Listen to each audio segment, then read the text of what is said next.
Ryan Reynolds here for, I guess, my 100th Mint commercial. No, don't. I mean, honestly, when I started this, I thought I only have to do like 4 of these. I mean, it's unlimited premium wireless for $15 a month. How are there still people paying 2 or 3 times that much? I'm sorry, I shouldn't be victim blaming here. Give it a try at mintmobile.com/save. Whenever you're ready.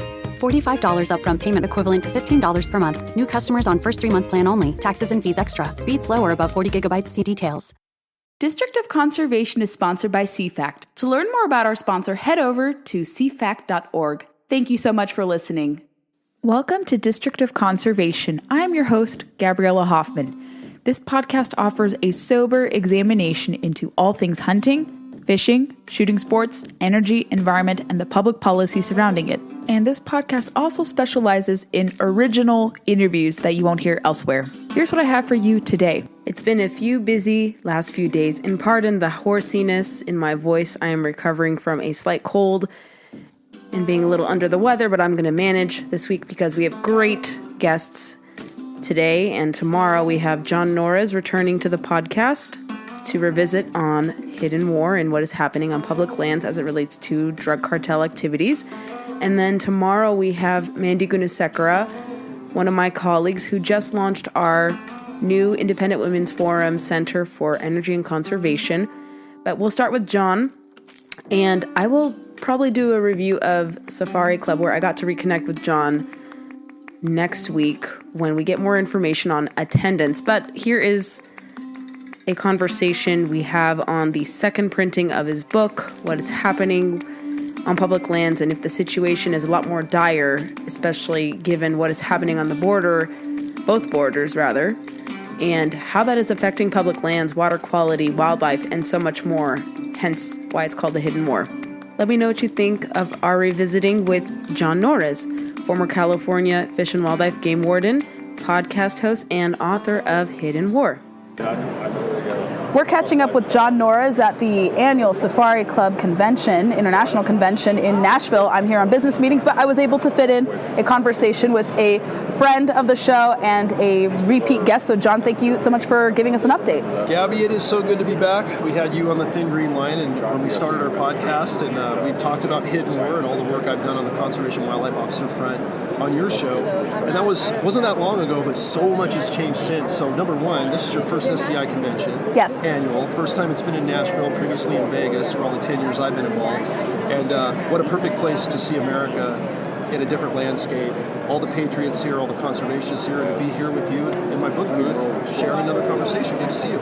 It is very good to see you. And you sent me a copy of, and I got to read through the second edition of Hidden War. So what has changed since we last spoke and since the first edition was released? Well, there have been about 3 years between the books, and we sold out of all of the first edition hardcovers about 4 or 5 months ago, and we had to have a second printing.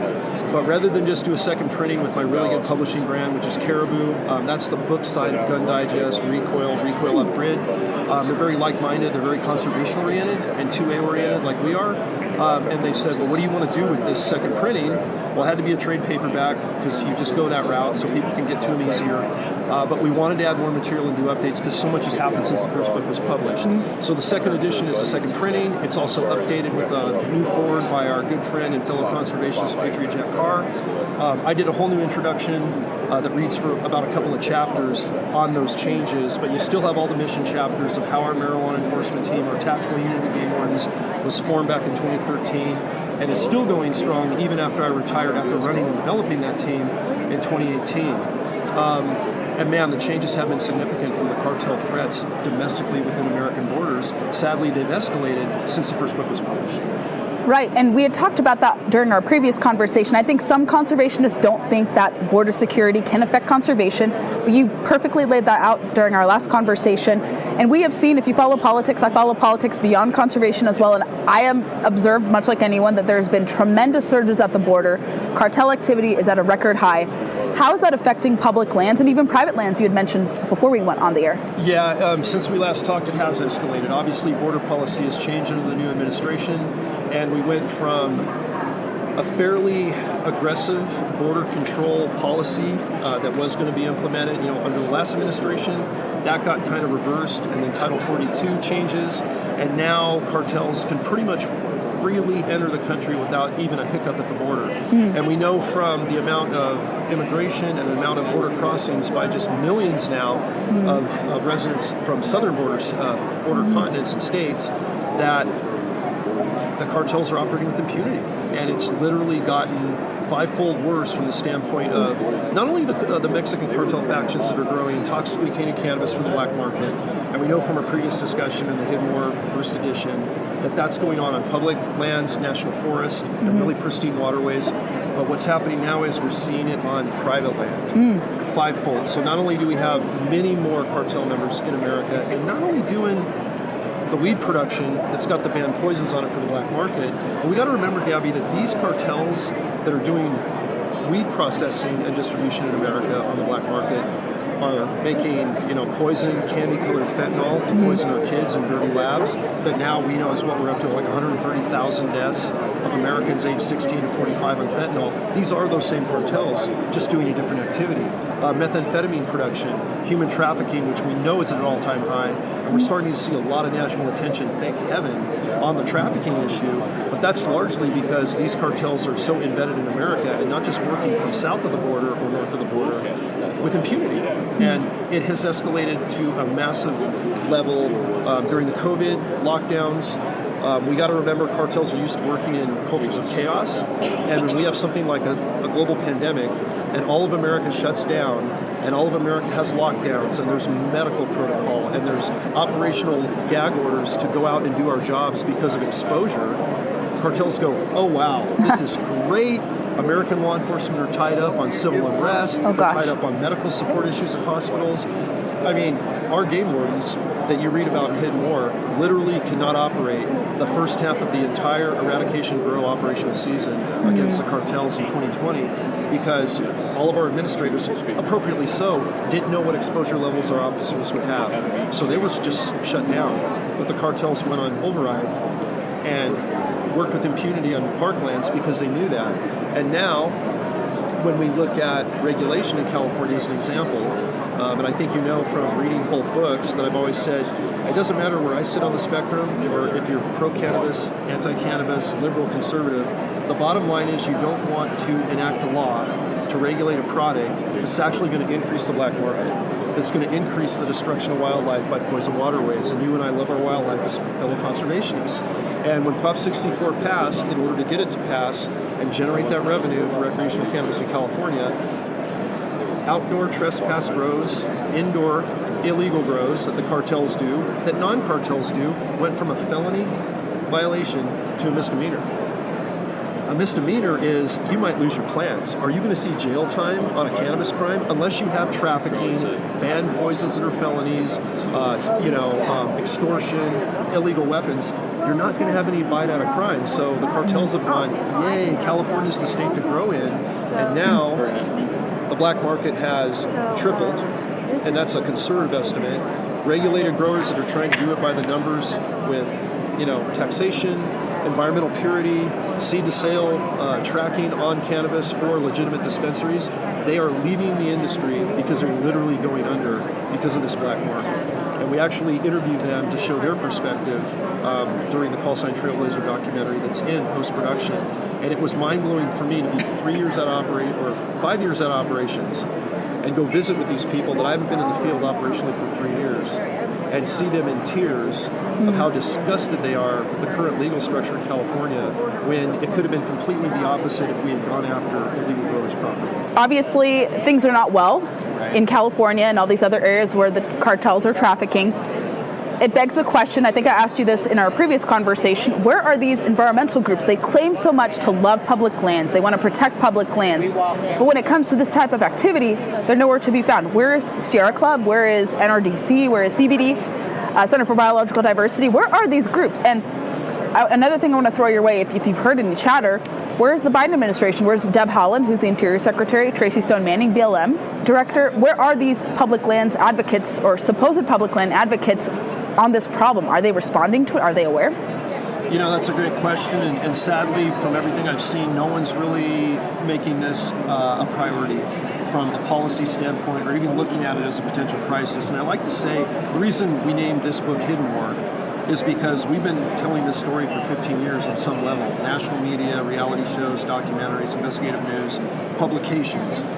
And yet, it's not treated as an American priority. It's not treated as a disaster. It's not treated like a wildfire campaign or like a domestic eco-terrorism campaign. And it's not an exaggeration when you look at the depth of cartel damage going on, not only to our wildlife, waterways, and wild lands, but to human health, public safety. You just said it. Human trafficking, all the things we talked about with fentanyl, with methamphetamine, gun running. I mean, it's madness, right?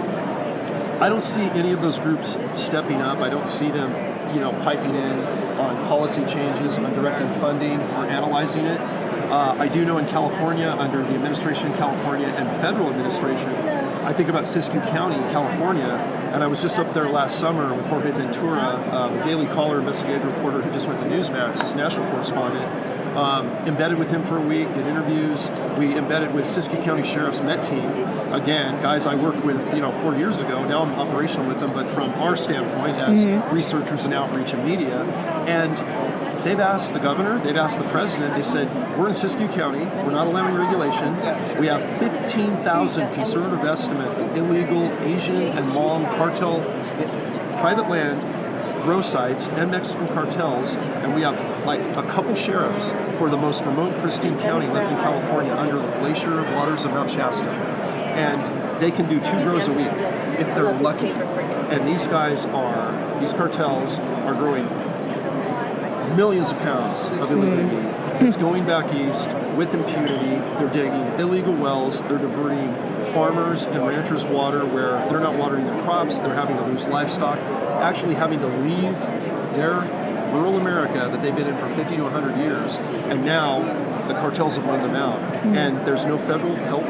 There's no state help because they haven't regulated and done what the administration wanted to do. So the thought of water loss to the point when California is in one of their largest droughts that we've seen in a century, they've just turned a blind eye and basically through no action said, we don't consider this a problem, yet we're in one of our most severe drought states. So it's an utter contradiction, and ultimately citizens are suffering and our wildlife are suffering because our water resources are being depleted by these criminal groups.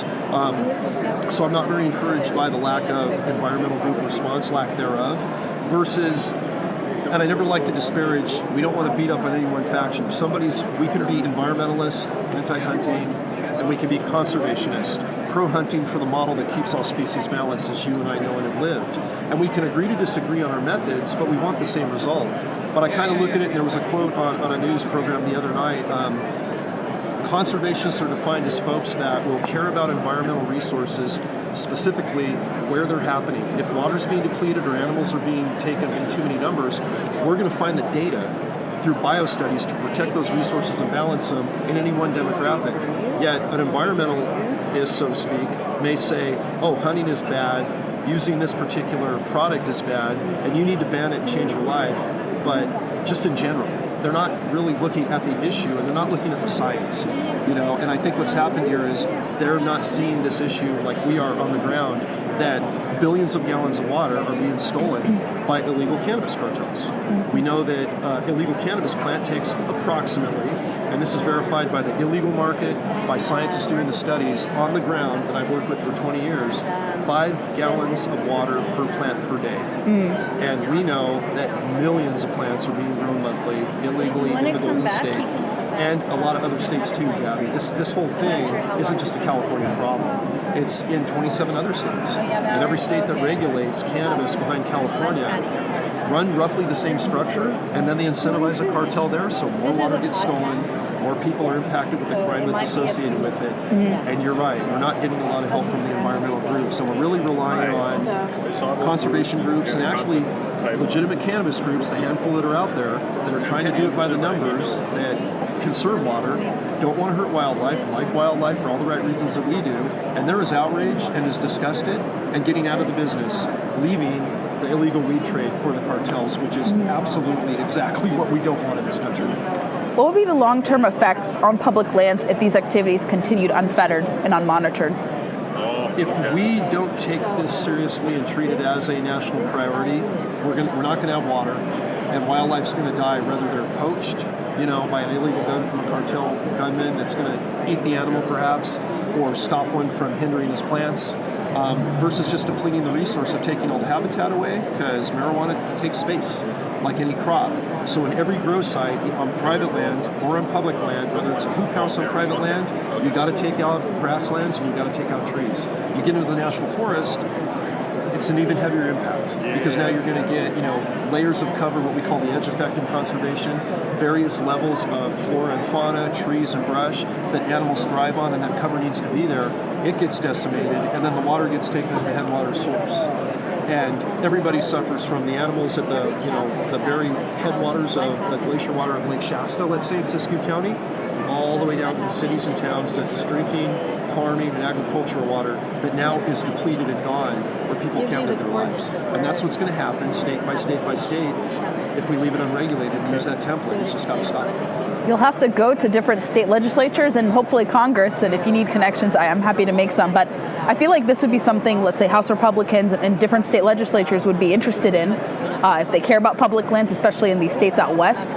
They don't want to see their lands tainted, and you said even predominantly privately held lands too. So we'll help raise more attention with that as best as we can. And if you need help on that end, let me know. Appreciate it, yeah. But anything else we didn't discuss that you want to fit into our conversation today, John?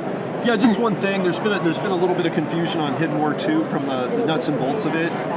We didn't anticipate the amount of interest in the second edition, second printing. Amazon copies from our publisher sold out within like a weekend. People are not finding it on Amazon. They can finally find it because we had to do a second printing already, and Amazon has plenty of copies for now. And remember that you're going to get some more material updating it up to this year of what we're seeing, so that anybody reading the new foreword and reading the new introduction and additional chapters they're going to know what you and I are discussing and why it's still an issue, and why the Hidden War continues to escalate and continue to be hidden. And again, I just want to remind everybody of the title. It's not just game wardens fighting this fight. It's you, Gabby, and your love for conservation in American wildlands and wild waterways and wildlife. So kudos to what you're doing to get the message out. Our media groups, our conservation groups, where we're at SCI today, and everybody that isn't necessarily that hunter, angler, or conservationist, nobody wants to see this happening for the sake of their kids not being able to see wildlife, drinking poison water, or having a cartel gunman or a trafficker harming their children. So this is a national emergency that we all have to focus on, and Hidden War just scratches the surface. Plug all the appropriate links, obviously plug in the book again, and then tell people where they can find you on social media, website, all that.